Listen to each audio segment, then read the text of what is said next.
สัมมาสัมพุทโธภะคะวะพุทธังภะคะวันตังอะภิวาเทมิสวากขาโตภะคะวะตาธัมโมธัมมังนัมมัสสามิสุปฏิปันโน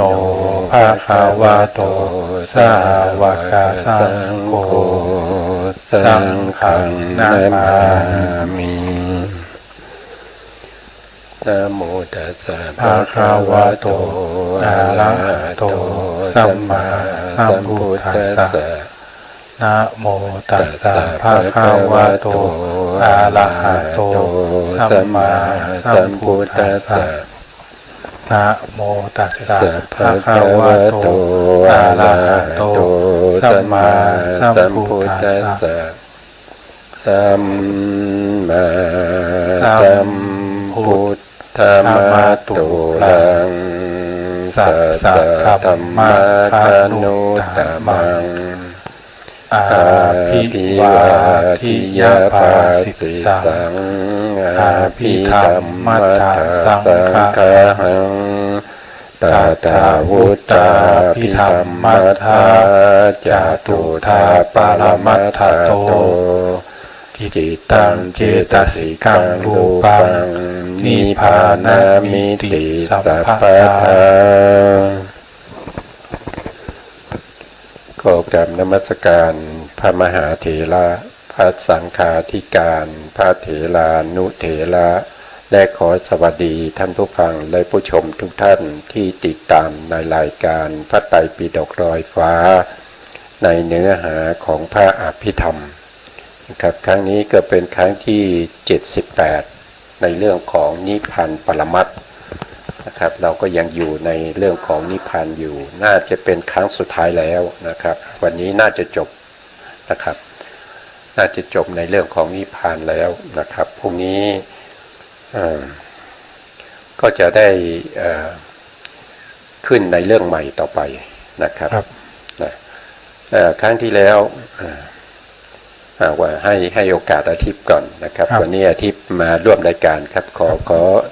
อาทิตย์กล่าวทักทายท่านผู้ฟังครับสวัสดีครับได้ดีใจครับได้มาพบกันใหม่ครับครั้งนี้ครั้งสุดท้ายแล้วให้ทานต่อไปก็จะมาเริ่มเรียนจิตศิกแล้วก็สองอย่างนะครับสองอย่างครับถ้าอาจารย์ได้แจ้งให้ท่านผู้ชมผู้ฟังเนี่ยครับว่ามีจิตวันไหนบ้างจิตศิกวันไหนบ้างครับก็เราตอนนี้ก็จะต่อไปเลยนะครับก็จะต่อไปเลยไม่มีวันก็ปกติเราก็จะมีวันอยู่แล้วไงครับเราก็ออกอากาศตามปกติอยู่แล้วนะครับส่วนรายละเอียดเราก็จะแจ้งไปใน Facebook อีกทีหนึ่งนะครับส่วนตอนนี้ยังไม่ได้แจ้งนะครับก็ผู้ที่ศึกษาก็ศึกษาไป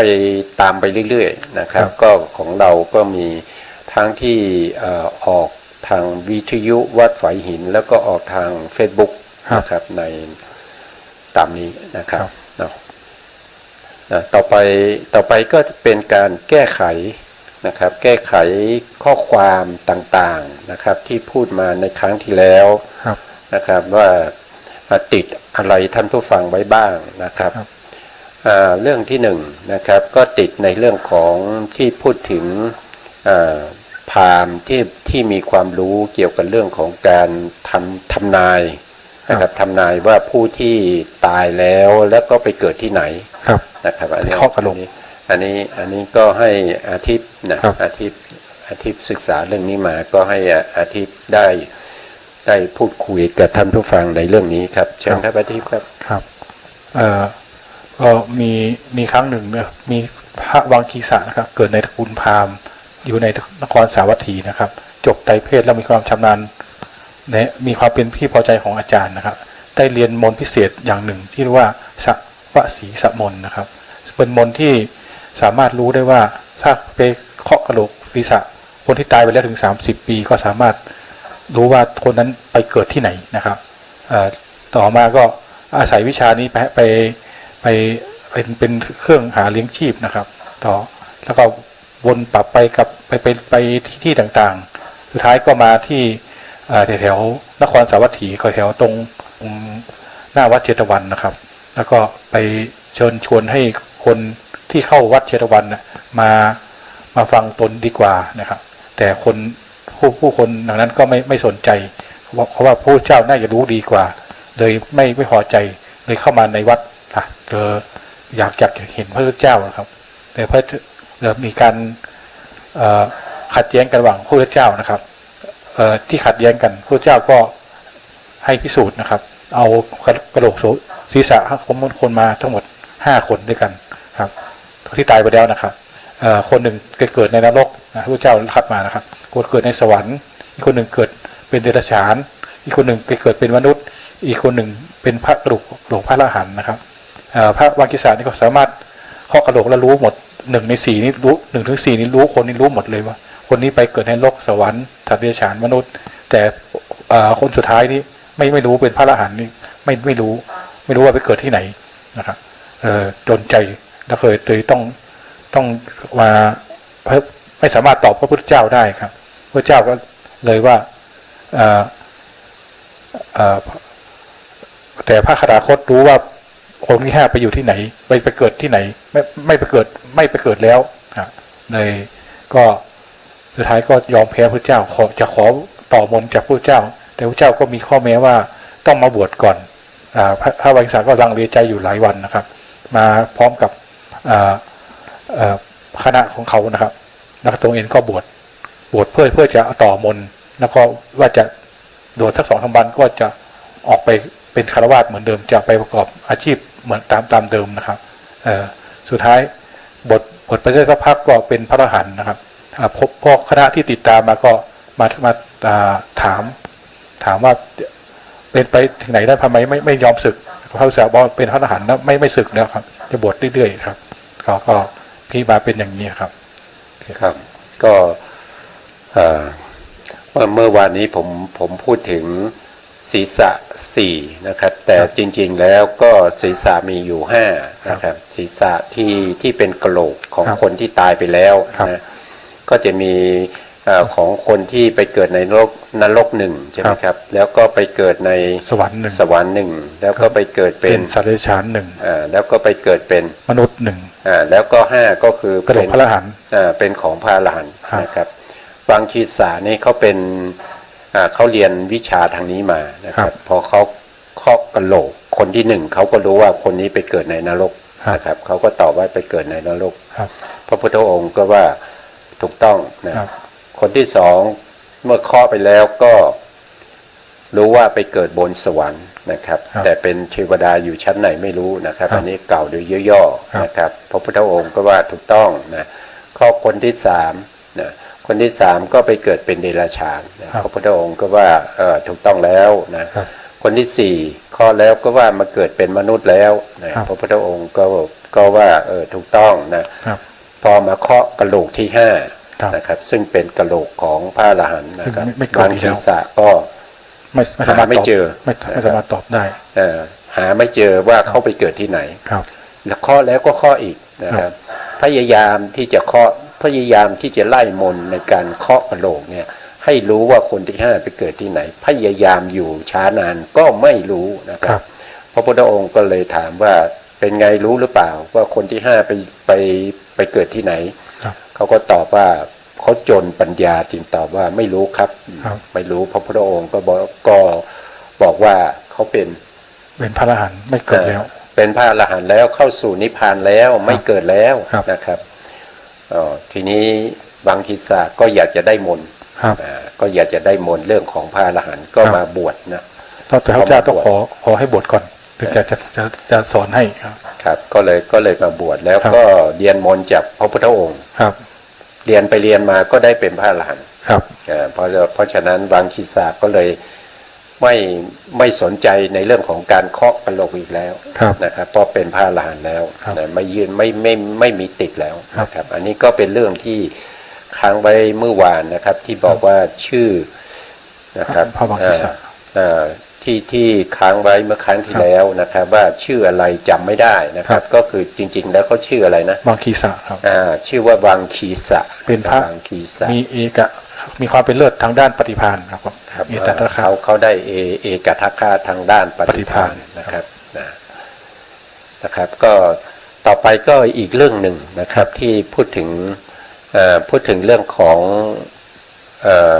วิภาวะนะครับวิภาวะทิฏฐิหรือวิภาวะตัณหานะครับก็ไปดูรายละเอียดนะดูรายละเอียดครับก็ติดท่านผู้ฟังไว้นิดหน่อยนะครับว่าคำว่าวิภาวะตัณหาเนี่ยก็คือได้แก่ความผูกพันนะครับได้แก่ความผูกพันยินดีชอบใจในความเห็นว่าภพขาดศูนย์นะครับภพขาดศูนย์ก็คืออุเฉททิฏฐิภพขาดศูนย์นั้นก็คือยังไงก็คือหมายถึงว่าเขาจะไม่เกิดอีกแล้วนะครับเขาเกิดภพนี้เป็นภพสุดท้ายแล้วนะครับภพหน้าเขาจะไม่มีนะครับแล้วก็จะไม่เกิดแล้วแต่เขายังไม่ได้เป็นโสดาบันเลยนะครับโสดาบันก็ยังไม่ได้นะครับอย่าไปพูดถึงพระอรหันต์เลยนะครับจุลโสดาบันก็ยังไม่ได้วิปัสสนาญาณก็ยังไม่เกิดนะครับก็ยังไม่รู้อะไรเลยเป็นความเห็นผิดแต่เขาบอกว่าเขาจะไม่เกิดแล้วนะครับนั่นก็คือมีความเห็นผิดว่าภพเนี่ยขาดศูนย์นะครับก็คืออุเฉททิฏฐิเห็นว่าไม่มีภพหน้าไม่มีภพต่อไปแล้วนะครับก็เป็นอย่างนี้นะอันนี้ก็ที่ติดไว้ครั้งที่แล้วนะครับทีนี้เรามาต่อในใหม่นะครับที่เมื่อวานนี้พูดถึงตรงนี้นะครับแล้วก็เวลาหมดพอดีนะครับวันนี้เราก็จะพูดให้หมดนะครับเพราะว่าจะจบในเรื่องของพระนิพพานในวันนี้นะครับในพระสูตรนี้ก็จริงๆแล้วก็ดูแล้วก็จะคล้ายๆกันนะครับในพระสูตรกับในพระอภิธรรมนะพระสูตรนี้เราพูดเมื่อวานแล้วในเรื่องของไวยพจน์ของพระนิพพานนะส่วนวันนี้ก็จะพูดถึงในเรื่องของมาจากในพระอภิธรรมปิฎกนะมาจากในอภิธรรมปิฎกในวิพังค์นะครับวิพังค์นี้เป็นคัมภีร์อภิธรรมเล่มที่2นะครับในภาคที่1นะภาคที่1จะอยู่ในหน้าประมาณ357นะครับก็ชื่อของพระนิพพานนะครับชื่อที่ใช้แทนคำว่าพระนิพพานเนี่ยก็มีหลายชื่อนะครับอย่างเช่นข้อที่1ตรงนี้นะครับก็ว่าไงครับเดี๋ยวผมเอาครับอาเสสะโตวิลาโคครับความสำรอกโดยไม่เหลือนะครับความสำรอกไม่มีโดยไม่มีเหลือก็คือสำรอกอะไรครับสำรอกกิเลสนั่นเองนะครับสำรอกกิเลสสำรอกตัณหาต่างๆนะครับจนไม่มีอกุศลจิตเหลือนะครับทั้งหมดเลยนะครับอกุศลจิต12ดวงนี้หมดเลยนะครับนี่โลโทคืออะไรครับนี่โลโทความดับอะไรดับครับนักเป็นกิเลสเหมือนกันกิเลสนะครับกิเลสและอกุศลธรรมนะครับทั้งหมดก็จะดับไปนะครับต่อไปจาโคครับความสละครับสละนะครับความสละอะไรไปก็คือสละตัณหาไปนะสละความยินดีพอใจที่เคยมีนะสละทิ้งไปเลยนะครับสละทิ้งไปนะครับก็คือจาโคปฏินิสโคครับความสละคืนก็ถ้าเราพูดถึงตรงนี้จะละเอียดกว่านะครับละเอียดกว่าคำว่าจาโคนะครับเพราะว่าถ้าเป็นจาโคสละเนี่ยถ้าเราพูดในวิถีจิตเนี่ยก็คือมัคคจิตนั่นเองนะครับมัคคจิตนั่นเองแต่ปฏินิสโคเนี่ยเป็นผลจิตนะเป็นผลจิตต่อกันนะครับ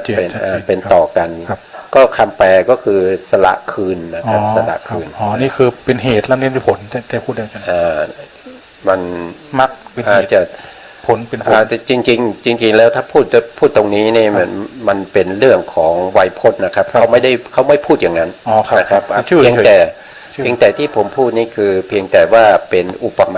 มาให้ฟังแค่นั้นเองนะครับผมไม่พูดอย่างนั้นนะครับต่อไปครับ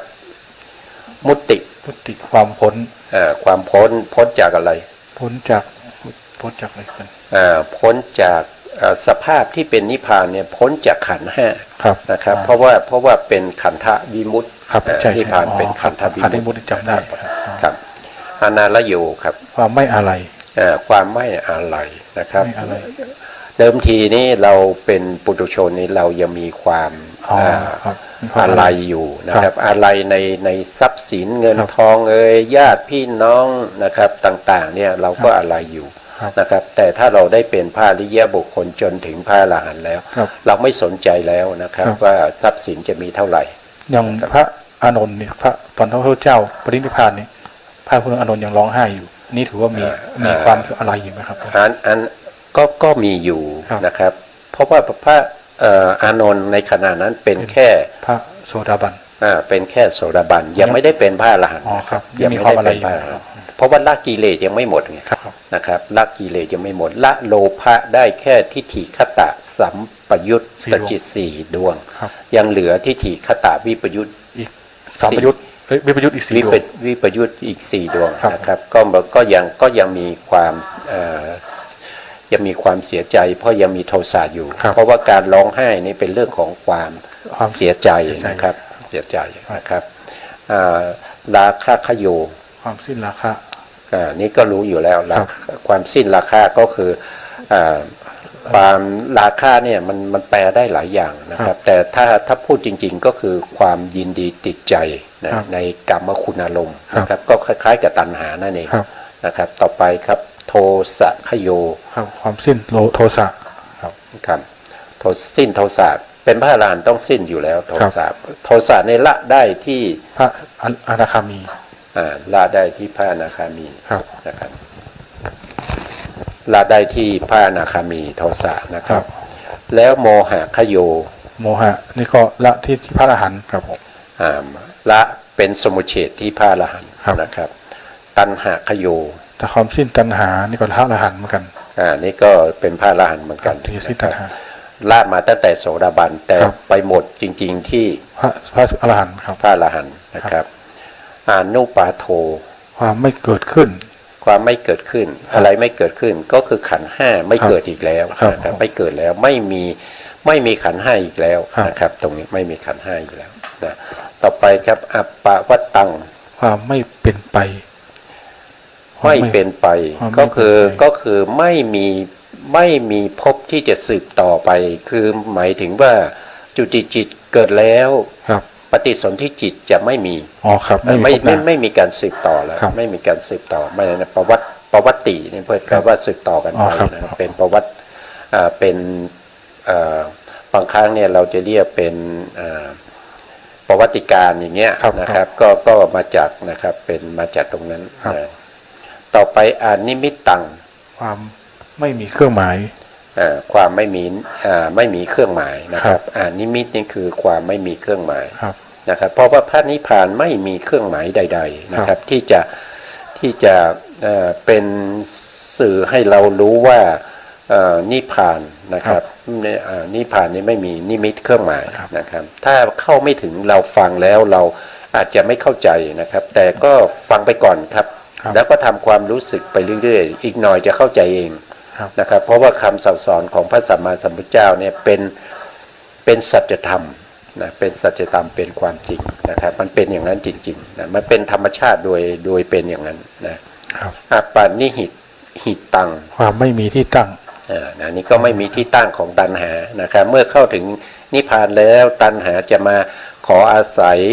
นะครับขออาศัยขันธ์ห้าไม่ได้นะครับไม่มีแล้วนะขออาศัยตัวเวทนาสัญญาวิญญาณก็ไม่มีแล้วท่านนี่หมายถึงตัณหาหรือว่านิพพานที่ไม่มีที่ตั้งนะครับไม่มีที่ตั้งก็คือไม่เป็นที่ตั้งแห่งตัณหาไงครับไม่เป็นที่ตั้งแห่งตัณหาเพราะพูดตัณหานี่ก็หมายรวมหมดนะครับหมายรวมหมดเราก็รู้อยู่แล้วว่าตัณหาเนี่ยละได้โดยความเป็นพระอรหันต์นั่นแสดงว่าเขาต้องละอย่างอื่นมาด้วยอย่างโทสะตามสมควรที่เขาละได้มาเรื่อยๆนะครับเพียงแต่ใช้ว่าแค่เป็นสำนวนเท่านั้นเองว่าไม่เป็นที่ตั้งแห่งตัณหานะครับอานายูหนะ ความไม่พยายาม อันนี้ก็คือความไม่พยายามนะครับแต่ถ้าเราเอาออกนะครับก็เป็นอายุหนะนะครับเอานอหนูออกก็เป็นอายุหนะอายุหนะก็คือความไม่ประมวลมาคือความประมวลมาเท่าทีครับประมวลมาอายุหนะก็คือความประมวลมาประมวลอะไรมาก็คือประมวลปฏิสนธิในภพใหม่มานะครับอันนี้เป็นนายูหนะนะครับก็คือไม่มีความพยายามก็คือไม่มีปฏิสนธินั่นเองไม่มีปฏิสนธิจิตอีกแล้วนะมาตรงนี้ก็เจอปฏิสนธิเลยปฏิสนธิความไม่มีปฏิสนธิก็คือไม่มีภพแล้วนะจุติแล้วก็คือดับศูนย์ซึ่งขันธ์ห้านะครับเข้าสู่นิพพานไปแล้วไม่มีปฏิสนธินะครับปฏิวัติครับความไม่กลับเป็นไปก็คล้ายๆกับประวัตินี่แหละความไม่เป็นกลับไม่เป็นไปก็คือจากที่เป็นไปแล้วก็มาจุติก็คือตายแล้วก็ปฏิสนธิต่อก็คือความเป็นไปอีกนะความเป็นไปแต่ตรงนี้เนี่ยไม่มีปฏิสนธิก็คือไม่กลับเป็นไปไม่มีตายแล้วก็จบตายแล้วก็จบแล้วคือหมายความว่าเข้าสู่นิพพานนะครับไม่ใช่เป็นอุเฉททิฏฐิอย่างเมื่อตะกี้ที่เราพูดถึงวิภาวะทิฏฐินั่นเป็นความเห็นผิดเป็นความเห็นผิดนี่เป็นของจริงเห็นว่าภพชาติขาดศูนย์นะครับอคติความไม่มีคติไม่มีคติความไม่มีคติก็คือไม่มีที่เกิดแล้วคติก็แปลว่าที่เกิดอย่างเช่นสุคติทุกขติอะไรพวกนี้นะครับก็ไม่มีแล้วเพราะว่าละพวกนี้ได้แล้วนะครับละพวกนี้ได้แล้วอาชาตังความไม่เกิด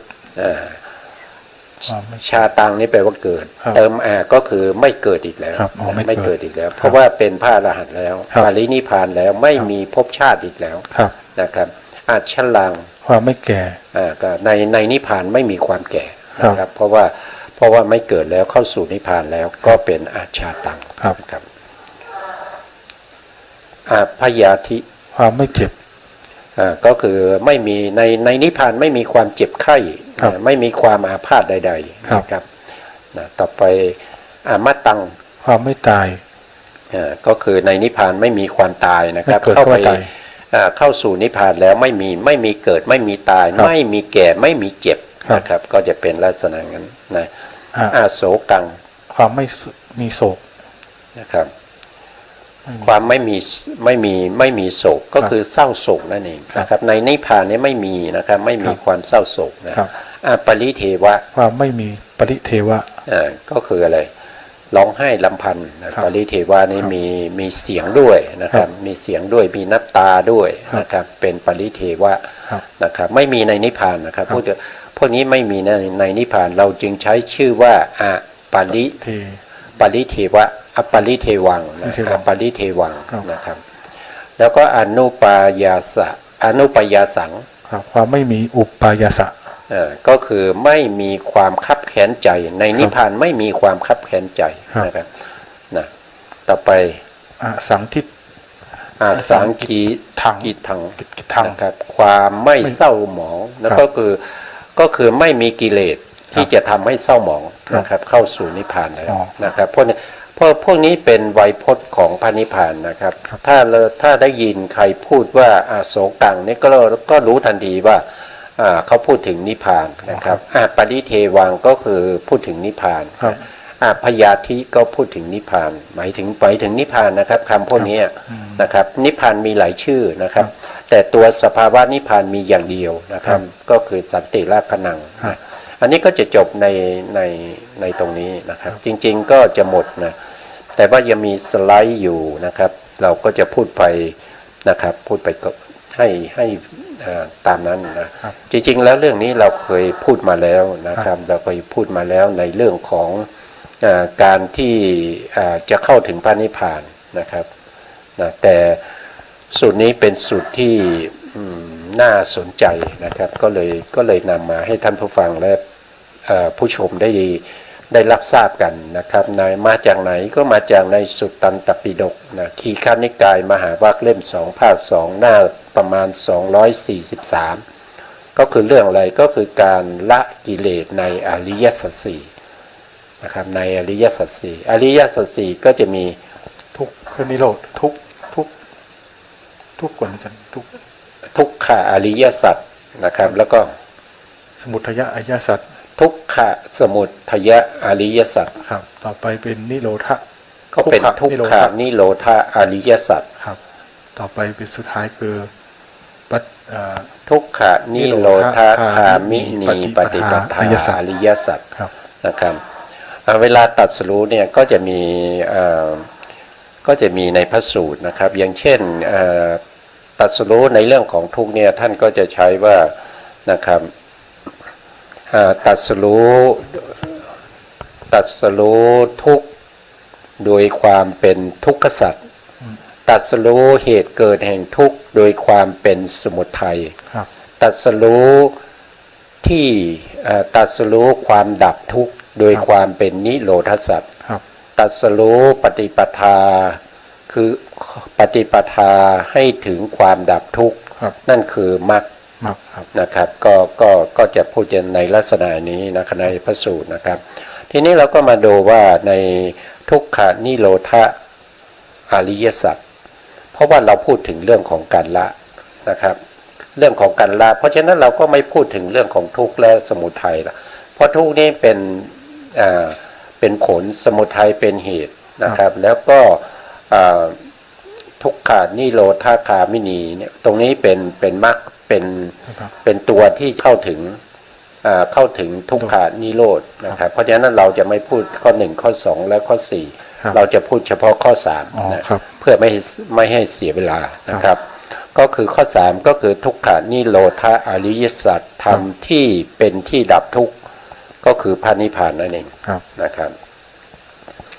นะผมก็จะสาธยายให้ฟังนะครับเดี๋ยวคุณอาทิตย์ก็อธิบายโอเคนะครับเสริมนะครับอาจารย์ ครับเสริมก็ได้ครับก็ว่าไปนะดูก่อนภิกษุทั้งหลายอริยสัจคือทุกขะอริยสัจธรรมที่เป็นที่ดับทุกข์นะครับก็คือทุกขานิโรธานะครับโทษทีทุกขานิโรธาธรรมที่เป็นที่ดับทุกข์เป็นอย่างไรคือความสำลอกและความดับโดยไม่มีส่วนเหลือความสลัดคืนส่งคืนความปล่อยวางความไม่อาลัยในตัณหานั้นแหละอันใดดูก่อนภิกษุทั้งหลายก็ตัณหานั่นแหละเมื่อบุคคลละเสียย่อมละเสียได้ในที่ไหนเมื่อจะดับย่อมดับในที่ไหนที่ไหนเป็นที่รักใคร่เป็นที่พอใจในโลกตัณหานั้นเมื่อบุคคลจะละเสียก็ย่อมละเสียนะครับย่อมละเสียนะครับได้ในที่นั้นเมื่อจะดับก็ย่อมดับในที่นั้นก็อะไรเล่าเป็นที่รักใคร่เป็นที่พอใจในโลกอันนี้เข้าใจไหมครับสาธยายแล้วหรือว่ายังไม่เข้าใจก็คือท่านพูดถึงว่านะครับพูดถึงทุกขานิโรธานะทุกขานิโรธหรือนิโรธาเนี่ยก็คือตัวนิพพานนั่นเองเป็นที่ดับของเป็นที่ดับของทุกข์นะครับดับยังไงก็คือดับด้วยการสำลอกโดยไม่มีส่วนเหลือนะครับปล่อยไปส่งคืนปล่อยวางไม่อะไรในตัณหานั้นนะครับท่านก็จะพูดถึงนะครับพูดถึงสิ่งที่เราชอบใจทั้งหลายเหล่านั้นเป็นสิ่งที่เราควรจะละนะครับเวลาเราละเนี่ยเราละอะไรนะครับทุกขานิโรธาเนี่ยเราละอะไรเราละความยินดีพอใจนะครับเราไม่ได้ละในความเป็นรูปนะเราไม่ได้ละในรูปเช่นตัวเราเนี่ยเราจะละเราไม่ได้ละความเป็นอะไรเป็นผมขนเล็บฟันหนังนะแต่เราละตัวที่มายินดีในผมในขนในเล็บในฟันในหนังพวกนั้นนะครับก็คือตัวที่เข้ามายินดี นะครับอันนี้ก็จะเป็นในลักษณะนั้นนะครับต่อไปนะครับเป็นที่เขาบอกพระพุทธองค์บอกว่าการละเนี่ยก็ละที่ไหนเล่าก็คือละที่รักใคร่นะครับละที่ความรักใคร่นะครับความรักใคร่แล้วก็ความพอใจในโลกนะครับก็คืออะไรเราพอใจอะไรนะครับก็ในชุดที่หนึ่งท่านก็บอกว่าพอใจในตานะครับอย่างเช่นผู้ชายเนี่ยก็ไปเห็นผู้หญิงเนี่ยบางคนเนี่ยไปดูที่เขาเรียกว่าเป็นอนุพยัญชนะนะครับเห็นผู้หญิงตาสวยนะครับนะก็ติดใจนะครับก็ติดใจก็ควรจะละที่ไหนความติดใจละที่ความติดใจที่ไปติดใจตานั่นน่ะที่ไปติดใจตาหรือว่าติดใจตาตัวเองก็ได้นะครับเห็นว่าตาตัวเองเนี่ยเป็นตาที่สวยเวลาดูในกระจกนะอาจารย์อยากให้อาจารย์อธิบายอนุพยัญชนะอีกทีนะครับอาจารย์เป็นไงอนุพยัญชนะจะโดยการที่เราดูในเรื่องของการเห็นเนี่ยมันจะมีอยู่สองอย่างก็คือนิมิตครับนิมิตก็คือการดูทั้งตัวดูหมดเลยนะครับดูเป็นตัวเป็นสุดทรงเป็นอันนี้เลยเป็นนิมิตนะถ้าเป็นอนุพยัญชนะก็คือดูในส่วนย่อยเช่นดูตาเนี่ยเช่นดูตาหรือว่าดูผมอย่างเงี้ยดูขนตาอย่างเงี้ยอันนี้เป็นอนุพยัญชนะนะครับดูในส่วนย่อยนั่นเองนะครับตาและรูปเนี่ยเป็นที่รักใคร่เป็นที่พอใจในโลกตัณหานั้นเมื่อบุคคลจะละเสียก็ย่อมละที่ตานะครับย่อมละที่ตาก็คือตัวตัณหาที่ไปติดที่ตาต้องละตัวนั้นนะครับไม่ใช่ละตาบางคนอาจจะเข้าใจผิดว่าละตาโดยการเอามีดเอาอะไรมาทำลายตาออกอย่างเงี้ยนะครับไม่ใช่นะครับให้ละที่ตัวเข้าไปยินดีในตานั้นนะครับข้อที่สองนะครับก็หูนะครับหูและเสียงนะครับหูเนี่ยเขาคู่กับเสียงตาคู่กับรูปนะครับผมตรงสีแดงนี่คือผมใส่เข้ามาเพื่อให้รู้ว่าเขาคู่กันนะครับจริงๆแล้วจะมีเฉพาะตาเป็นที่รักใคร่นะครับที่วงเล็บไว้เนี่ยเป็นที่ผมเติมเข้ามาเพื่อให้เกิดความเข้าใจนะครับหูกับเสียงเนี่ยเขาคู่กันนะครับหูเนี่ยเป็นที่รักใคร่เป็นที่พอใจในโลกตัณหาเมื่อบุคคลตัณหานั้นเมื่อบุคคลจะละเสียก็ย่อมละเสียที่หูนั้นแต่พระพุทธองค์ผู้ที่มีปัญญาฟังแล้วก็จะเข้าใจนะครับเขาไม่ได้ละตัวหูแต่เขาละตัวที่เข้าไปยินดีพอใจในหูเสียงนั้นพอใจในหูนั้นเสียงหูคู่กับเสียงนะครับเข้าไปยินดีนะครับตรงหูตอนนี้เราพูดถึงหูก่อนที่วงเล็บนี่ผมใส่เข้ามาเองนะครับเพื่อให้เข้าใจนะตัวลงละที่หูหรือที่เสียงอาจารย์ทั้งที่เสียงและที่หูครับแต่ตอนนี้ยังเอาเฉพาะหูก่อนเดี๋ยวจะมีหูเสียงนี่มันเป็นอายตนะภายนอกนะครับหูนี่เป็นอายตนะภายในนะครับสิ่งที่เราติดมากเนี่ยเราจะติดในส่วนที่เป็นภายในมากกว่านะครับมากกว่าภายนอกนะครับภายในกว้างกว่าภายนอกครับเพราะภายในนี่ฟังเสียงทุกเสียงเลยคือมันเป็นของเราเนี่ยหูเนี่ยมันอยู่กับเราเนี่ยเราก็ติดใช่ไหมแต่เสียงที่เราได้ยินเนี่ยมันเป็นเสียงภายนอกเพราะฉะนั้นเราติดภายในมากกว่าภายนอก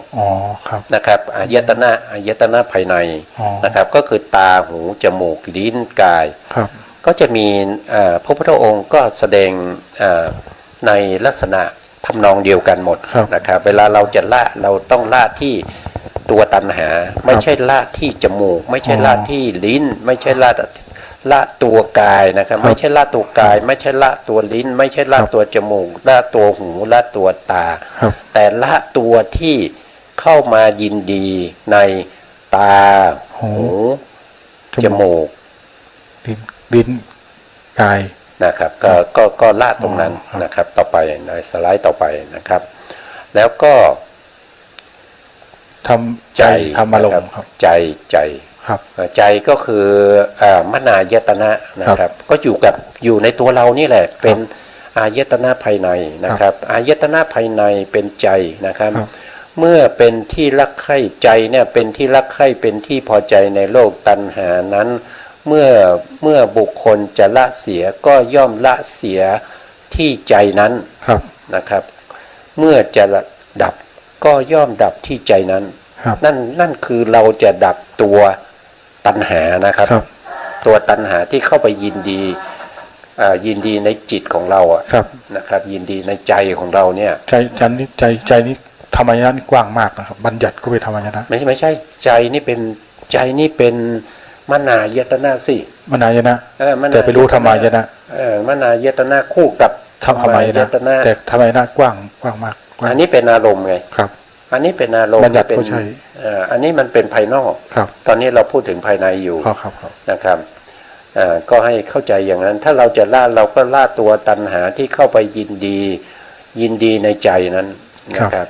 อันนี้ก็คืออายตนะภายในอายตนะภายในใจเราก็เรียกว่าเป็นมนายตนะนะครับทีนี้ชุดที่สองเป็นรูปเป็นอายตนะภายนอกทีนี้มาแล้วที่คุณว่าเมื่อกี้นะครับก็จะเป็นชุดนะครับชุดที่สองนะครับพระพุทธองค์ก็แสดงว่านะครับรูปเป็นที่รักเป็นที่พอใจในโลกตัณหานั้นเมื่อบุคคลจะละเสียก็ย่อมละเสียที่รูปนั้นเมื่อจะดับก็ย่อมดับที่รูปนั้นครับผมเติมเข้ามานี้ทำให้คุณ งงอยู่ครับไม่น่าเติมเลยนะครับผมคิดว่าผมเติมเข้ามาแล้วจะเข้าใจมากกว่าเห็นชุดที่สองเข้าใจจะเป็นคู่กันนะครับเพราะฉะนั้น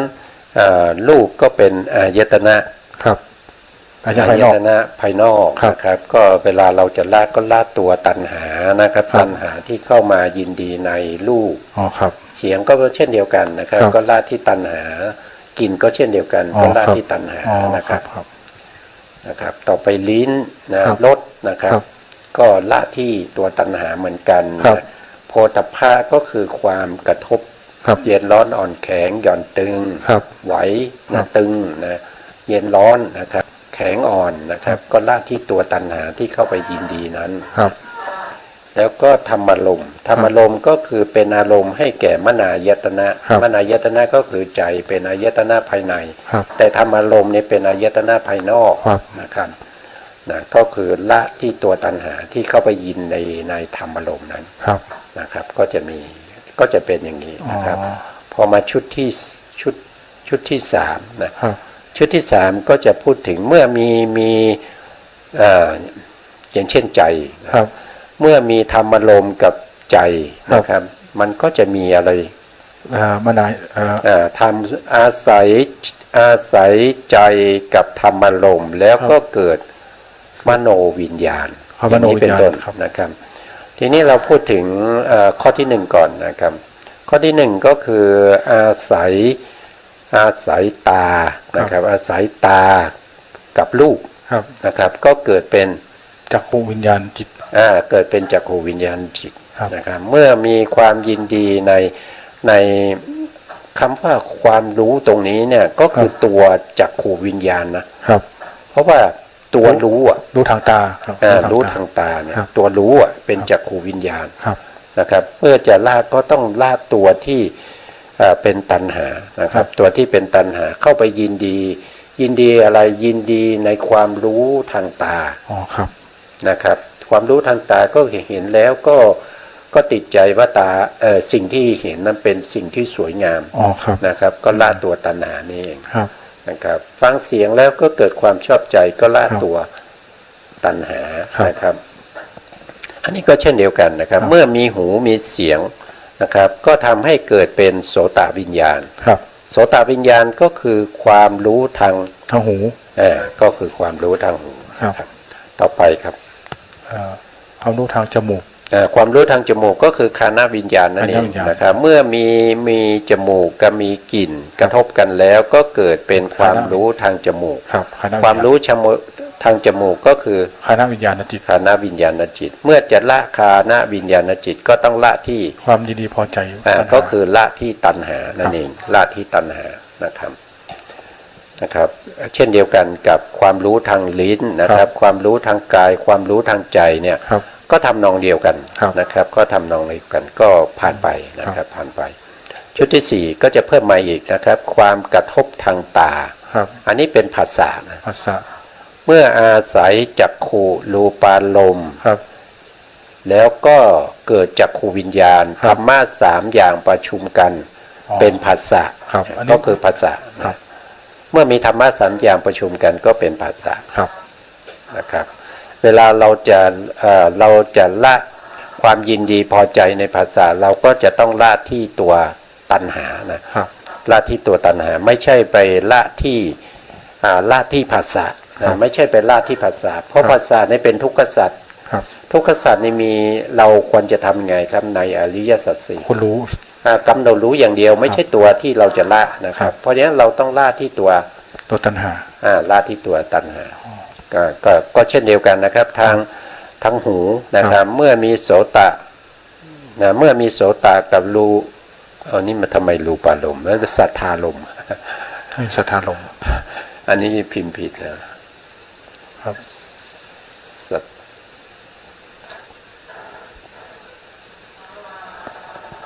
สัทธารมณ์นะครับมันนะครับมันก็จะเหลื่อมกันไปนิดๆนะเพราะฉะนั้นเราก็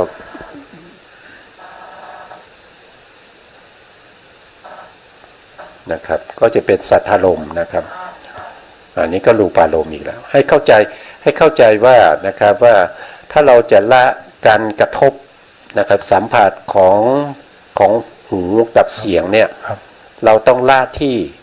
ตัวตัณหา ครับ คือความยินดี ครับ นะความยินดี เช่นเดียวกันกับทางจมูกนะครับ ครับ เมื่อมีคานะกับคันธารมณ์ ครับ นะครับแล้วก็ทำให้เกิดคานะวิญญาณ ครับ นะครับธรรมะ3อย่างประชุมกันก็จะเกิดเป็น ผัสสะ ผัสสะนะครับเมื่อมีความยินดีพอใจในผัสสะ ครับ ถ้าเราจะละตัวผัสสะเราต้องละที่ ตัณหา ตัวตัณหาที่เข้าไปยินดี พอใจในภาษา ที่เข้าไปยินดีพอใจในผัสสะ ครับ นะครับอันนี้ก็เป็นอันนี้ทาง ทางลิ้น ทางลิ้นทางกายทางใจก็เหมือนกัน ครับ นะครับชุดที่ 4ก็เหมือนกัน เรามาถึงตรงที่เป็นภาษา ครับ นะครับตรงที่เป็นภาษาในชุดต่อไปครับ ชุดต่อไปเมื่อมีภาษาก็ย่อมมี เวทนา มีภาษาก็มีเวทนา ครับ นะครับก็เริ่มต้นตรงนี้นะครับตัวชุดนี้เป็นชุดที่เป็นตานะครับ เมื่อมีจักขุนะครับและรูปแล้วก็เกิดจักขูวิญญาณ ครับ นะครับธรรมะ3อย่างประชุมกันก็จะเป็นผัสสะ ครับ เมื่อผัสสะเกิดขึ้นก็จะทำให้เกิดเวทนา ครับ เวทนาก็คือความยินดีพอใจนะครับความเวทนาคือการเสวยอารมณ์ที่เป็นสุขเวทนาทุกขเวทนาแล้วก็อทุกขมะสุขเวทนา ครับ นะครับแต่ในขณะที่เราจะละตัวเวทนาเนี่ยเราต้องละที่ตัวตัณหาที่เข้าไปยินดีเวทนานั้นอีกทีหนึ่ง อ๋อครับ นะครับตัวตัณหานะครับตัวตัณหา ครับ นะครับที่พูดมานี่คือละตัณหาหมดเลยนะครับไม่ใช่ละตัวเวทนานะครับ ละตัวตัณหานะครับก็เช่นเดียวกันกับทางหูนะครับ ทางหูทางคานะนะครับก็คือทางจมูกนะครับแล้วก็ทางลิ้นชิวหานะครับแล้วก็ทางกาย ครับ นะครับแล้วก็ทางใจนะครับทางใจทางมโน ครับ นะครับก็เหมือนกันหมดเลยนะเหมือนกันหมดเลยนะครับรายละเอียดนะเหมือนกันหมดเลยนะครับก็คือละที่ตัวตัณหาที่เข้าไปยินดีในเวทนาที่เกิดขึ้นนะครับที่เราไปชอบใจสิ่งต่างๆไว้นะครับก็คือตัวตัณหาเข้าไปติดนั่นเอง ครับ นะครับ นี่หมดจะ5 ชุด อันนี้ก็เป็นชุดที่5นะครับเมื่อเรามาถึงตรงที่เป็นเวทนาแล้ว ครับ นะครับเวทนาต่อไปก็จะเป็น อ๋อตรงนี้ สัญญา อ๋อสัญญา เมื่อมีความจำรูป ครับ ก็คือสัญญา ครับ นะครับสัญญาเกิดจากอะไรสัญญาเกิดจากตัวภาษา ครับ นะครับผัสสะเมื่อกี้ผัสสะทำให้เกิดเวทนาใช่ไหมครับ ตอนนี้ผัสสะก็ทำให้เกิดสัญญา สัญญา ก็ทำให้เกิดสัญญา ครับ นะครับนะครับตัวผัสสะนี่ทำให้เกิดสัญญานะครับก็ผัสสะก็ทำให้เกิดสัญญาเหมือนกัน ครับ สัญญาก็คือการจำในรูป ครับ จำในเสียงจำในกลิ่น ครั นะ บ จำในกลิ่นจำในรสในโผฏฐัพพะใน ครับ ธรรมารมณ์ ครับ นะจำแล้วก็ยินดีติดใจ ครับ นะครับเราจะละเราก็ละตัวที่เข้าไปยินดีติดใจในสัญญานั้น อ๋อ ก็คือตัว ตัณหา ก็คือละตัวตัณหานั่นเอ ครั ง บ นะครับก็ละตัวตัณหานั่นเองแต่เพราะว่าเราไปเร็วเนื่องจากว่าพวกนี้เราผ่านมาแล้วครั้งหนึ่งนะครับผ่านมาแล้วนะครับเพราะก็จะให้จบในวันนี้นะครับให้จบในวันนี้แล้วเราก็จะไปเริ่มในปริเฉดใหม่ต่อไปนะครับทีนี้ก็พูดถึงตัวเจตนา เมื่อกี้เราพูดถึงสัญญาใช่ไหมครับผัสสะทำให้เกิดสัญญานะครับตอนนี้ผัสสะนี้ก็ทำให้เกิดเป็นเจตนา ภาษาให้เกิดเวทนาก่อนเวทนาให้เกิดสัญญา ไม่ใช่ ผัสสะ เวทนาทำให้เกิด สัญญา ไม่ใช่เวทนาเนี่ยทำให้เกิดเป็นตัณหานุ่น ตัณหาครับ ทำให้เกิดตัณหา แต่ตัวผัสสะเนี่ยเป็นตัวที่ทำให้เกิดเวทนาทำให้เกิดสัญญาทำให้เกิดเจตนา อ๋อครับ นะครับเข้าใจตามนี้ อ๋อครับ นะครับเพราะว่าเพราะว่าตัวผัสสะเนี่ยตัวกระทบเนี่ยมันจึงทำให้เกิด ครับ ทั้งที่เป็นเวทนาทั้งที่เป็นสัญญาทั้งที่เป็นตัวเจตนา ครับผม นะครับ ครับ เจตนาก็คือตัวจงใจ ครับ นะครับตัวจงใจหรือเราเรียกว่าธรรมชาติที่กระตุ้นเตือนสัมปยุตธรรมให้ทำหน้าที่ของตัว ครับ นะครับเมื่อมีตัณหาเข้าไปยินดีในกรรมที่ตัวเองทำเจตนานี้คือกรรม ครับ ไม่ว่าจะเป็นทางวาจาทางกาย ครับ ทางใจ ครับ นะครับก็เป็นตัวกรรมนะครับ ตัณหามีความยินดีพอใจในกรรมที่ตัวเองได้กระทำไป ครับ นะครับเวลาเราจะละตัวกรรมหรือตัวเจตนาเราก็ต้องละที่ ตัณหา ละที่ตัณหานั้น อ๋อ นะครับ ครับ ก็ละที่ตัณหานั้นนะครับไม่ว่าจะเกิดทางหูทางจมูกนะครับเราก็ต้องละที่ตัณหานะครับ ก็ละที่ตัณหานะครับอย่างทางลิ้นนะครับก็คือรสนะครับแล้วก็เกิดเจตนาก็คือตัวกรรมนะครับหลังจากภาษาเกิดแล้วก็เป็นปัจจัยให้เกิดเจตนานะครับเจตนาเกิดขึ้นนะครับเราก็ยินดีติดใจในเจตนาในการกระทำของเรานะครับตัณหาเข้าไปยินดี เวลาเราจะละตัวเจตนาเราก็ต้องละที่ตัวตัณหาที่เข้าไปยินดีในตัวเจตนา ครับผม นะครับก็จะเหมือนกันนะครับไม่ว่าจะเป็นทางโพธพารมณ์ธรรมารมณ์นะครับธรรมารมณ์ก็คือทางใจการนึกคิดนะครับการนึกคิดเวลาเรานึกคิดแล้วเรามีความยินดีพอใจในอารมณ์ที่เรานึกคิด ครับ เราจะละอารมณ์ที่เรานึกคิดนั้นเราต้องละที่ตัว ความยินดีตัณหา ยินดีติดใจในธรรมารมณ์นั่นเอง อ๋อ นะครับ ครับต่อไปนะครับชุดที่8นะครับชุดที่8ตัณหามาแล้วตัวตัณหานี่เกิดจากตัวเวทนาไม่ใช่ภาษาแล้ว ครับครับ มันจะเป็นตัวเวทนาแล้วก็ทำให้เกิดเป็นตัณหา ครับ นะครับก็คือความอยากในรูป ครับ นะครับตัวตัณหา ทีนี้ตัวตัณหานี้แหละที่เป็นตัวที่เราจะละ ครับ เพราะฉะนั้นเวลาเราจะละเราก็ละตัวตัณหานั้นเสียนะครับตัวตัณหานี้